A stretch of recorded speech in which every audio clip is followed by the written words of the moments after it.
Hi there, guys. I'm Claude. And I'm Clinton, and we're the lamest offenders.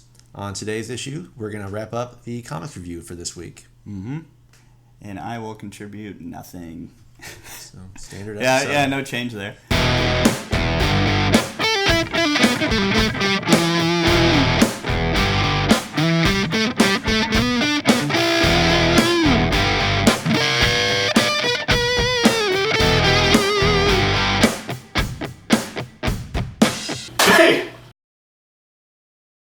Welcome back, guys. So it was a busy week this week with comics. So we have a part one already out, and that was basically my stuff, my 4 comic book reviews, because it was a bunch of Spider-Man stuff. Yeah, some typical. good, some bad. Yeah. So this week, we're just gonna have a little more guy. Diverse, yeah. A little more diverse titles. We had to get the view count up, so we had to put Clinton in here again. So we're going to lead off with House of X number 3. Mm-hmm. This might be the most consequential issue out of this entire run so far. So we're at basically halfway. Issue 6. Yeah, we're about halfway. So this is kind of like their mid-season finale. Mm-hmm. It basically starts off with Cyclops talking to Xavier. I'm assuming this is Xavier.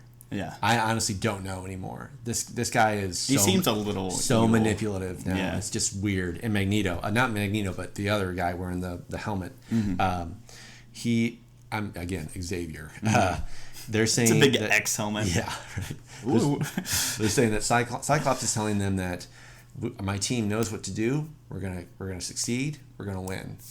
And it's like they know the risks involved. Mm-hmm. And then Xavier's like, oh, I'm so proud of you. You're going to be here, but I know you're scared. I can tell you're scared. Yeah.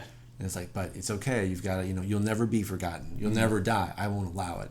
And then Magneto says something about he's already died once. Yeah. The righteous never truly die. And it was just sort of cult-like and kind of creepy. It's like, what is going on in this? Drinking the Kool-Aid. This is page 1. Right. Like, it is literally the first thing you read. It's like so weird. So I wonder if they're almost getting kind of, I don't know, hypnotized or mind controlled to do some of this stupid stuff. I honestly think this is wrapping around Moira McTaggart. Okay. I think this is almost her event now. Yeah. It's really cool because I'm like, well, what are you gonna do now? So I'm sorry, but I'm jumping the gun. So basically, the plot is to, if you've read the first 2 House of X's, you know that there is a master mold in space. Yes. They call it mother mold. Now, master molds basically create sentinels.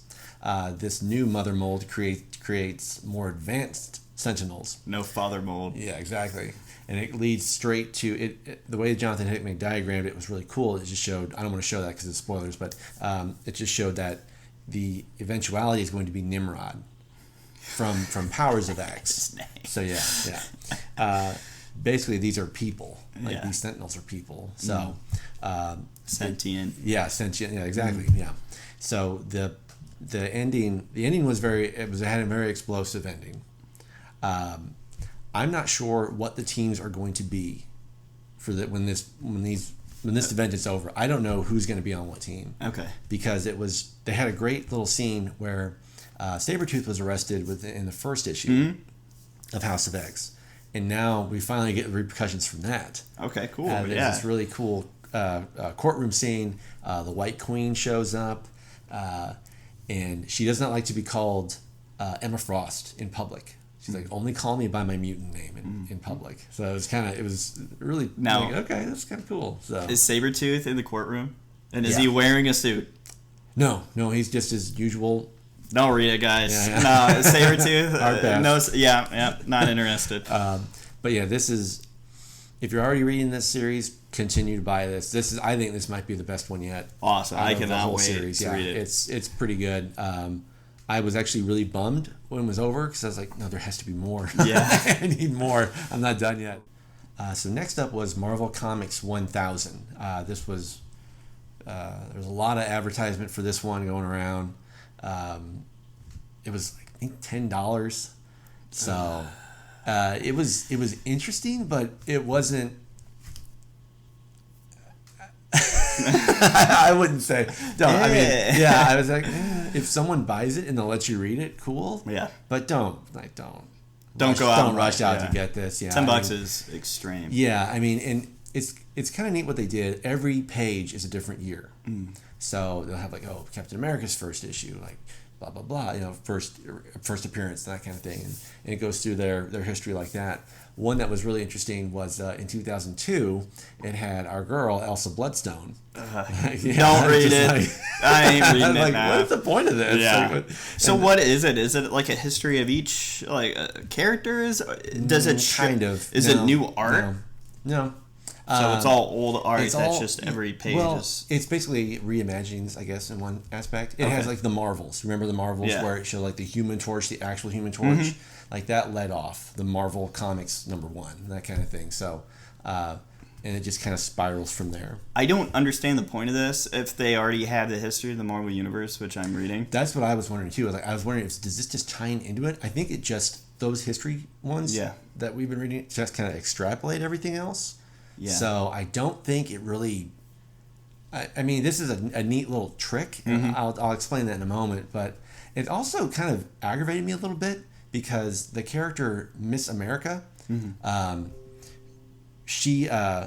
Miss America was featured. She said here she was first featured in 1943 in Marvel Mysteries #49.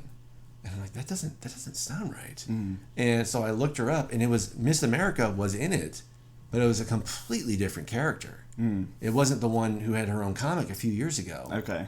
I forget her name, but she's I think she's Hispanic or Mexican. I forget which, but it was very odd that why do this? Like, it totally threw me off. Really? Yeah. Was that accurate? So I looked it up, and no, it was just some woman in some really kind of goofy looking costume. You know, it wasn't that big a deal, but it was a little distressing. Like, oh, why'd you do that? Yeah. Yeah, and if you wanna put it in the story, that's fine, but just don't make it useful. Make it more subtle. Like, just you don't need to beat us over the head with it. Like, I get it. Yeah. But the whole issue.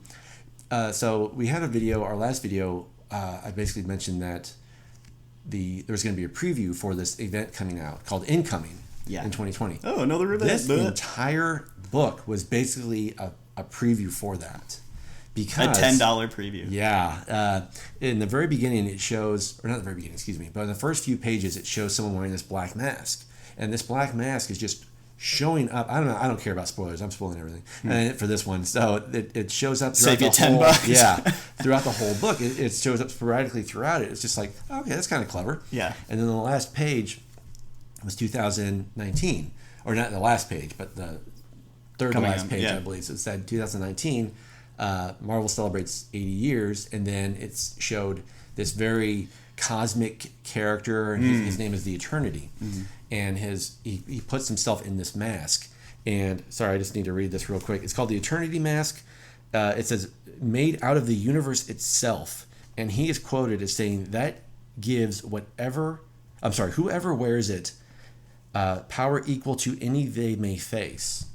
It's like if you're on the playground as a kid. That's exactly what I thought. And you're like, whatever kid you're playing with is like, oh, I'm stronger. No, I have this box that makes it like, you can't top it. It's unbeatable. So weird. It was so weird. And the last two pages were leading to, I'm assuming, the villain that they're going to be showing up. It's called The Mask and the Raider.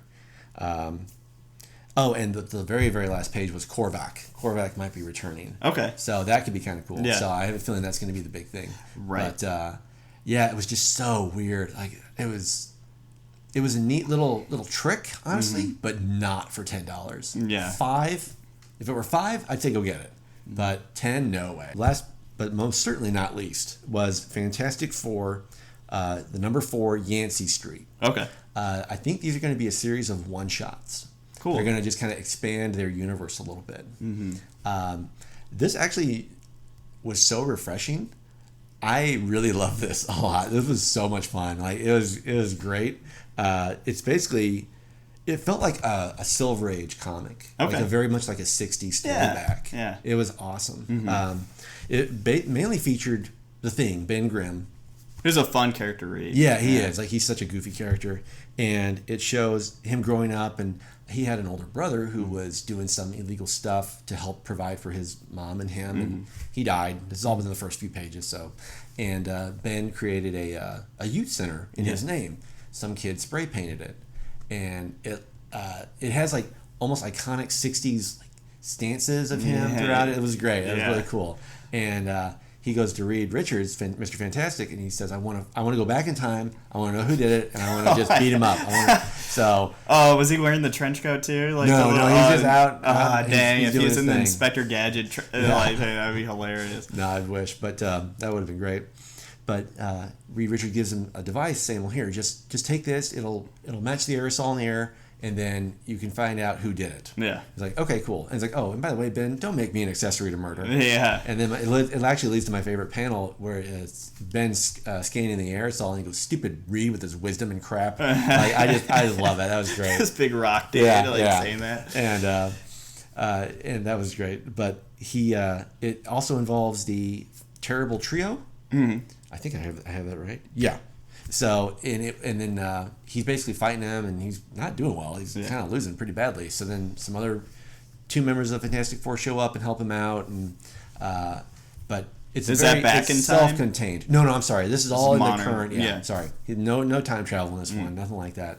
And there's a little bit of a surprise ending at the very last page, but I don't want to say that because that's fantastic. But Boom, it was great. I really love this book. That's what comics are all about to me. Is just like these fun, goofy things. Yeah. And this one sounds like it's definitely I'm all for serious storylines. Yeah. I love them, but every now and again, it's nice to just kind of come up for air. Yeah. And just like, oh, that was pleasant. Like that was enjoyable. And the Thing is like the perfect character for that. Yeah. I recommend it. If number 4, Yancy Street. I think it's just a series of one shots. It's not going to be a series, so just I don't know what they're going to do next. Hopefully on the Human Torch, because that'd be a good kind of segue into him. But other than that, I start with this one. Enjoy it. It's great. Well, thanks guys for tuning in for this week. It was definitely a busy week for comics, but glad that you stuck with us with 2 videos. Yeah. And let us know what comics that you guys bought in the comments below, and tell us what you guys thought. Appreciate you stopping by. Stay lame. See you guys.